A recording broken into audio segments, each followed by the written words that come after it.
bonsoir tout le monde. Je voudrais tout d'abord remercier l'association Sciences Po Monde Arabe et Amnesty Sciences Po aussi pour nous accueillir ici et pour s'intéresser également à la cause des Syriens. Alors, on m'a demandé aujourd'hui de faire une intervention sur les défis de l'opposition politique en Syrie, leurs moyens et leurs organisations. Moi, ce que je voulais vous dire tout d'abord que moi-même, je ne suis pas politicienne. Moi, je fais partie de tous ces jeunes, en fait, qui commençaient à s'intéresser à la politique dès le début, en se posant la question, tout au début du printemps arabe, et si ça arrive en Syrie. Je voudrais juste vous présenter un petit peu ma vision, comment on a pu s'intégrer ces questions politiques, humanitaires et sociales dès le début, et ça fait maintenant presque 8 mois. L'opposition aujourd'hui en Syrie, telle qu'on le voit, dans son sens général, comme on la connaît aujourd'hui en France et dans les autres pays démocratiques, comme un moyen de créer certains équilibres dans un État où les lois sont appliquées et une constitution est respectée et efficace. Cet équilibre que vous pouvez ici constater entre le pour et le contre, qui se constitue le premier pilier de la démocratie et qui permet aux personnes comme moi de participer à la vie sociale, civile et politique d'un pays et de choisir des personnes pour me présenter et défendre mon intérêt et établir mon devoir dans le même cadre. L'opposition syrienne aujourd'hui, dans cette définition, n'existe pas en Syrie depuis plus de 40 ans. S'il existe, c'est un régime qui a pris le contrôle de tout mouvement politique. Son action, même de tous ces mouvements politiques, a été réduite et limitée dans ce cadre-là. Depuis toujours, tous ces partis politiques, ils essayent de gratter quelques changements par-ci, par-là, de soi-disant réformes que, par l'absence de l'application de lois, ont complètement passé inaperçues ou oubliées au fond du tiroir. Et ça a continué comme ça, même avec l'arrivée au pouvoir du fils de Al-Assad, qui a continué la politique de son père et a renforcé ce contrôle. Même la partie basse lui-même, qui est au pouvoir aujourd'hui, il semble oublier ses propres objectifs, ceux de la liberté, l'unité et sociale.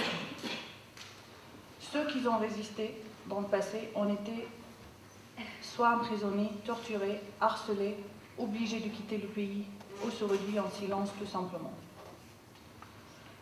La situation telle que je vois aujourd'hui en Syrie, nous nous trouvons dans une situation où il y a de la révolution, de la résistance. Le peuple qui se bat chaque jour pour sa liberté se donne des sacrifices, s'organise, se coordonne, parle, dialogue contre un régime tyrannique qui tout simplement tue. Qui pendant 40 ans n'a pas arrêté de tuer même l'espoir de vivre correctement dans un pays où se respectent nos droits, le droit de vivre. Ce régime, je vous rappelle, dès les premiers jours, a tiré des balles réelles sur les manifestations sans aucun scrupule. Dès les premiers jours de mouvement en Syrie, et avec les premières cris, on sentait le changement qui arrive. Pour tous les Syriens, ce changement inespéré, qu'on n'a même pas osé en parler avant, en se cachant derrière des phrases telles « la Syrie est différente, ça ne nous arrivera jamais ». Et d'ailleurs, non, la Syrie n'est pas différente. L'opposition syrienne, dès le début, commence à prendre force. Les opposants eux-mêmes, qui pendant 11 ans essayaient de rassembler des cinquantaines de personnes pour contester quelque chose, se sont trouvés parmi des milliers qui sortent chaque jour pour réclamer une seule chose, la liberté. Le mouvement de la rue a touché la société syrienne au plus profond d'elle-même. On parle politique, on vit en suivant les infos, les manifestations, les discours à la télé des opposants politiques qu'on ne connaissait pas auparavant. Et si on adhère, on descend dans la rue et on crie forte « justice et liberté ». Nous parlons de notre Constitution. Moi-même, j'ai participé à des groupes, à des ateliers pour l'étudier, discuter de ce qui ne va pas dedans. On apprend à dialoguer, et ça, malgré la répression, la poursuite, le déploiement des milices partout et du service de sécurité. Et finalement, l'armée et les chars. L'action politique est devenue aujourd'hui une partie intégrale de la vie des Syriens sous toutes ses formes. Je voudrais juste mettre l'accent sur le changement réel qu'on a pu toucher nous-mêmes, sur des témoignages différents que nous avons tous plus ou moins entendu parler. Tout d'abord, Riaz Matar, par exemple, le jeune activiste de Daraa, 26 ans, qui appartient au mouvement de la non-violence syrien, qui a eu l'idée de distribuer des bouteilles d'eau avec des fleurs au service de sécurité pendant les manifs, pour les empêcher d'attirer sur les manifestants et pour leur montrer d'une évidence pure la nature pacifiste du mouvement. Riaz Matar a écrit dans son testament avant d'aller manifester: « Ne pensez pas qu'ils m'ont eu avec leurs balles. Non, j'ai gagné ma cause chaque moment que je sors.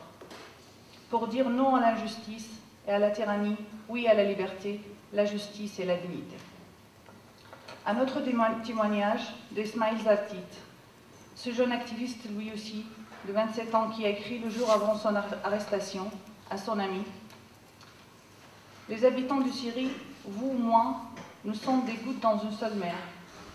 Et personne ne peut en faire sortir quiconque. Personne.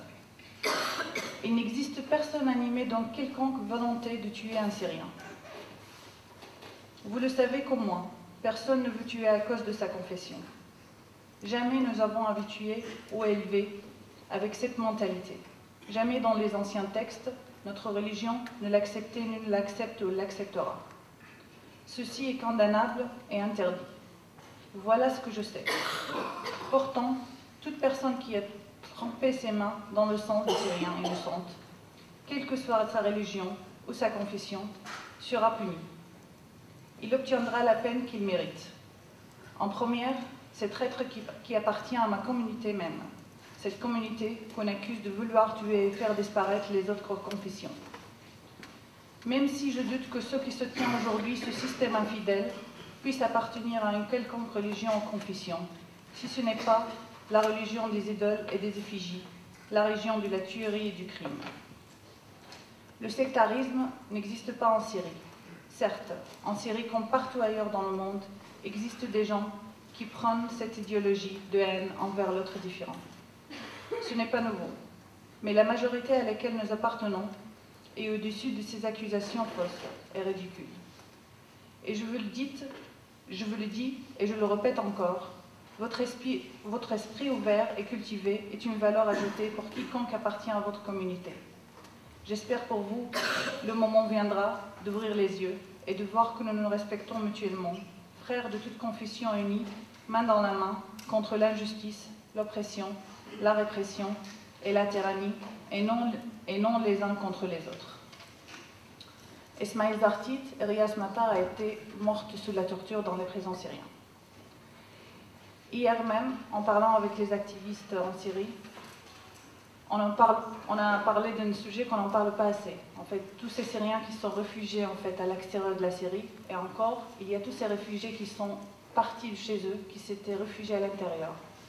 Il y a 15 familles de la banlieue de Sakba et autres 30 familles de la banlieue de Homs qui se sont réfugiées aujourd'hui chez les familles d'un autre banlieue de Damas, comme Douma et Daria et d'autres. Ces gens-là, ils partagent tout, le pain, le vêtement, leurs ressources. Ils en ont même en manque total de ça. Tous mes amis activistes là-bas travaillent jour et nuit pour les fournir les simples moyens pour vivre chaque jour. Des autres développements qu'on a su un petit peu constater, il y a tous ces journaux en clandestine naissant chaque jour, qu'on partage sous les manteaux ou via les réseaux sociaux. On célèbre aujourd'hui même la 10e édition de Syrietna, notre Syrie, et de la 214e édition de Bukra Syria, la série de demain, un bulletin que des jeunes éditent chaque jour et diffusent. Un radio, des chaînes télé modestes, un travail complètement engagé et volontaire. Le net s'explose des blogs, des pages, un travail graphique, cinématographique et musical qui exprime la force qui se constitue dans la Syrie aujourd'hui et chaque jour. Et tout ça traite le même sujet. On parle démocratie, droit, loi, constitution, partis politiques et autres. Et encore, finalement, je voudrais juste parler de cette petite action effectuée il y a 2 jours par des jeunes du mouvement de la non-violence syrien, où les habitants de Damas se sont sortis de chez eux pour trouver sur le palier des petits paquets emballés avec des papiers cadeaux. Il y avait dedans des petits morceaux de papier sur lesquels a été écrite liberté, dignité et justice. Pour nous, ce sont des faits et des mots, traduits en action parmi des milliers. Ces activistes, c'est le symbole de notre révolution, se sont montrés aujourd'hui conscientes de l'objectif de la révolution et de l'intérêt de son propre peuple. Ces témoignages-là regroupent quelques principes importants. La Syrie révolte aujourd'hui pour trouver la liberté, la dignité et la justice, en montrant en unité unique chaque jour, basée sur la solidarité et le pardon. Ce qu'on vise, c'est ça, c'est le plus important de tout.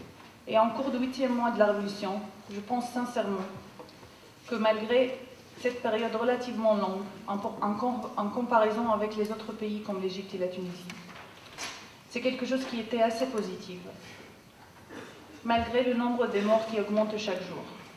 Cette période-là nous a permis, en tant qu'activistes et de membres de l'opposition syrienne, de voir les choses plus claires, de mettre en cause toutes les expériences passées, de voir les problèmes et de développer les moyens pour y arriver à notre but. On se trompe si on croit que la transition vers la démocratie est facile et à mettre en œuvre. On se trompe si on pense que cette route ne sera pas confrontée à des difficultés et à de nombreux problèmes. Il y aura toujours des périodes où ça risque d'égarer l'objectif de ce changement et de le vider de son contenu. Notre chemin sera affecté par la nature du pouvoir en place et la forme de la réponse, pacifique ou militaire, et surtout la maturité du régime politique alternatif. Plus ces problèmes sont clairs et qu'on possède en connaissance de leur cause et de leurs circonstances, plus on aura la capacité de les surmonter facilement pour réussir la création, la compréhension d'un vaste programme national, et plus ils coûteront moins cher. Le défi de l'opposition syrienne, aujourd'hui tel qu'on le voit, sur tous les niveaux, soit celle qui est représentée au CNS, ou à la Communauté nationale de coordination locale, ou les autres opposants indépendants, c'est de rester connectés et liés au mouvement de la rue, de les écouter et de traduire ces actions en valeurs, en principes concrets, et établir un programme national clair et simple, transparent, pour tous les partis de la société syrienne,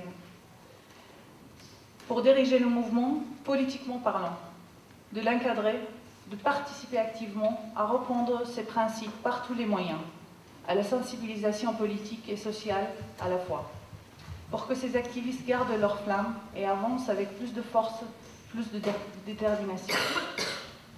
L'opposition syrienne se trouve aussi devant ses responsabilités. Tout ce qu'il était pendant très longtemps théorique et enterré à son début, aujourd'hui est plus que réel et possible. Personne ne peut fournir des garanties sur l'avenir de la Syrie. Mais est-ce qu'une option après cette chronique de la tyrannie et toute sa misère de son passé d'injustice qu'il a laissé et qu'il ne cesse pas de reproduire? Aujourd'hui, ils sont ouvertes les portes à toutes les ventes de changement. Nous continuons notre lutte. Les Syriens ont prouvé et prouvent chaque jour qu'il n'y aura pas de retour en arrière.